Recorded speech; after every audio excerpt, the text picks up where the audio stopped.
Let's move on to a player who I think has kind of shined over the last week, that being Alex Sarr. Troy, what have you seen from Sarr over the last week? I see a guy who is like blossoming right before our very eyes. Like the thing that I've been so impressed with from Alex Sarr this year is the fact that, he is really kind of honing in on being a big man. Like his shot selection looks like a big man. Like his defensive presence looks like a big man. Like, this is a guy who, I think last year where we were really frustrated with, him fading away from the basket on turnaround jumpers or him coming up and stopping, pulling up for threes. And like, and for a guy who was 7'1", like I think he had like less than 20 dunks last year for the entirety of the season. I'm not sure what his exact numbers are, but he might have that already over the course of the first 2 weeks of the season. Like he's been dunking the basketball at a rate that is much higher than last season. And to me, I think that when you look at what the franchise envisioned that they were getting when they drafted him, I think that is really kind of coming to fruition. And he really is a bright spot for a rebuilding basketball team. Well, it's interesting we're having Michael Lee on because his peer at the Washington Post, Varun Shankar, had an article posted just yesterday about this very subject matter. Alex Sarr is now playing like a big man, and his growth has been massive, in which he breaks down Sarr's willingness and effectiveness to actually play inside on both ends of the floor and how night and day that has been compared to last season. And Shankar presented some metrics that were sourced from Cleaning the Glass of just, he compares Sarr's effectiveness to the rest of the league for other big men. And last year, it's not even hyperbole, where Sarr was like in the 5th percentile of people. Like how effective he was at taking shots in the paint and making them. And now he's drifting much more closer to that 70th percentile. He's actually being aggressive.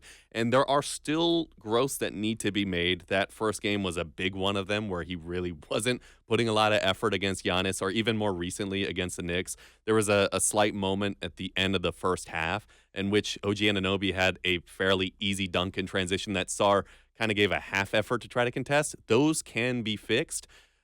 What's just notable, though, is last year those were happening a lot. And now it's not really happening as much for a team that is really banking on him being the centerpiece of their future. Isn't that right?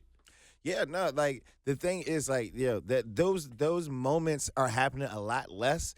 And they really are invested in his growth and development as a center. And they're also kind of projecting as to what that center position is going to look like for the future. And this is a guy who has all of the physical tools to do that.